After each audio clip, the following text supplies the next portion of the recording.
নবী হওয়ার আগে বিশ্বনবীর ইবাদত ছিল চিন্তার ইবাদত। আমরা অনেকে মনে করি শুধু তাসবিহ পড়াই ইবাদত, জিকির করাই ইবাদত, শুধু কোরআন তেলাওয়াতি মনে হয় ইবাদত, শুধু কিয়ামুল লাইল করাই ইবাদত। কিন্তু বিশ্বনবীর সাহাবী, যিনি ইসলাম আমাদের চেয়ে ঢের বেশি বুঝেছেন, তিনি বলেন আল্লাহর এই সৃষ্টি শৈলী, এই সৃষ্টি নৈপুণ্য নিয়ে 1 ঘন্টা চিন্তা করা, ক্রিটিক্যাল থিঙ্কিং করা, সারা রাত নফল তাহাজ্জুদের চেয়েও সেরা।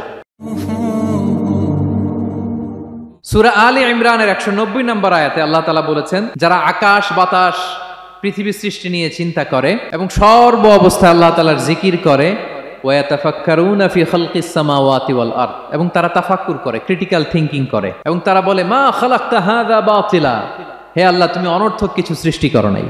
মনে রাখবেন, এই পৃথিবীতে আল্লাহ তাআলা অনর্থক কোনো কিছু সৃষ্টি করে নাই, করেছে? যেটাই সৃষ্টি করেছে এটা এর মধ্যে মানব কল্যাণ আছে না নাই? আল্লাহ তাআলা আমাদের জন্য কল্যাণ রেখেছেন। এবং এই আয়াত যখন নাজিল হল, বিষ্ণু ঈসা ইসলাম বললেন, ওয়াইলুন লিমান কারাআহা ওয়া লাম ইয়াতাফাক্কার ফিহা, ধ্বংস তাদের জন্য যারা এই আয়াত তেলাওয়াত করে কিন্তু এই আয়াত নিয়ে চিন্তা করে না, গবেষণা করে না। এবং কোরআনের বিভিন্ন আয়াতে আল্লাহ তাআলা বিশ্বনবীকে বলেছেন, নবী হে, আপনি আপনার উম্মতদেরকে নবীদের ঘটনা শোনান। কোরআনের 3 ভাগের 1 ভাগ হচ্ছে ঘটনা। পুরো কোরআনের 3 ভাগের 1 ভাগ কি? ঘটনা, স্টোরি টেলিং। কারণ গল্প মানুষের মনে দাগ কাটে।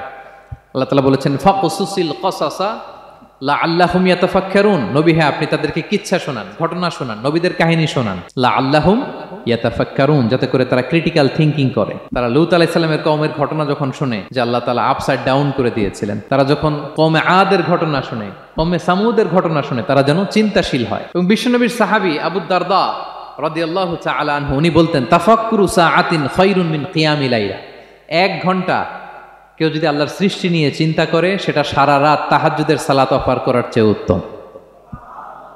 আমরা অনেকে মনে করি শুধু তাসবিহ পড়াই ইবাদত, জিকির করাই ইবাদত, শুধু কোরআন তেলাওয়াতি মনে হয় ইবাদত, শুধু কিয়ামুল লাইল করাই ইবাদত। কিন্তু বিশ্বনবীর সাহাবী, যিনি ইসলাম আমাদের চেয়ে ঢের বেশি বুঝেছেন, তিনি বলেন আল্লাহর এই সৃষ্টি শৈলী, এই সৃষ্টি নৈপুণ্য নিয়ে 1 ঘন্টা চিন্তা করা, ক্রিটিক্যাল থিঙ্কিং করা, সারা রাত নফল তাহাজ্জুদের চেয়েও সেরা। এবার বলেন, আমাদের চিন্তা করার দরকার আছে না নাই? ব্রেনটা খাটাবেন তো? এই যে যারা কনভার্টেড মুসলিম হয়, এরা কিন্তু অনেক চিন্তা ফিকির করে, নিজের সাথে নিজে বোঝাপড়া করে, ক্রিটিক্যাল থিঙ্কিং করে, তাদের অ্যানালজি কাজে লাগিয়ে, আল্লাহর দেয়া ব্রেনকে কাজে লাগিয়ে এরপরে শাহাদা পাঠ করে, এমনি এমনি না। এই যে কিছুদিন আগে আমেরিকান এক পপ স্টার কালেমা পড়ছে না? আপনি জানেন একটা ধর্ম চেঞ্জ করা, একটা ফেইথ চেঞ্জ করা, এটা কত বড় সিদ্ধান্ত? হ্যাঁ, বাপদাদার ধর্ম, বয়স 30-40, এতদিন যে ধর্ম মানলাম, এটাকে চেঞ্জ করে নতুন ধর্মে কনভার্ট হয়, এটা কত বড় সিদ্ধান্ত? Could you imagine that? It's not a joke. নিজের সাথে নিজের অনেক বোঝাপড়া করতে হয়, তারাই ক্রিটিক্যাল থিঙ্কিং করে। এবং বিষ্ণু ঈসা ইসলাম, উনি নবী হওয়ার আগেও এই চিন্তার ইবাদত করতেন।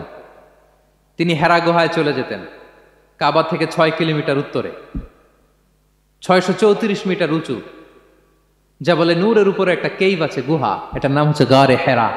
ওখানে বসে বসে তিনি এই চিন্তা করতেন। তার মানে নবী হওয়ার আগে বিশ্বনবীর ইবাদত ছিল চিন্তার ইবাদত। নবী হিসেবে অ্যাসাইন্ড হওয়ার আগে বিশ্বনবীর ইবাদত কি ছিল বলেন তো?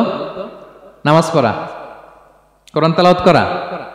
কোরআন তো নাজিলই হয় নাই, কোরআন তেলাওয়াত করবে কেমনে? তখন 6 মাস বসে বসে উনি ওখানে কি করেছেন বলেন? ধ্যানমগ্ন ছিলেন, তিনি চিন্তা করতেন। ওইটাই ছিল ওনার আধ্যাত্মিক শিক্ষায়তন। ওই নির্জন গুহার মধ্যে উনি যখন চিন্তায় মগ্ন ছিলেন, আল্লাহর সৃষ্টি শৈলী নিয়ে চিন্তা করতেন, ঠিক ওই মুহূর্তে, অন্তিম মুহূর্তে, ওই মাহেন্দ্রক্ষণে নাজিল হয়েছে ইকরা বিসমি রাব্বিকাল্লাযী খালাক, read in the name of your lord who has created, পড়ো তোমার প্রভুর নামে যিনি তোমাকে সৃষ্টি করেছেন, শিক্ষা দিয়েছেন। তাহলে সম্মানিত সুধী, ইসলামের সূচনা হয়েছিল, এটা বলা যায় ফাইনালি, যে ইসলামের সূচনা হয়েছিল এই চিন্তার ইবাদতের মধ্য দিয়ে। Be a part of our vision. Do listen and share the khair.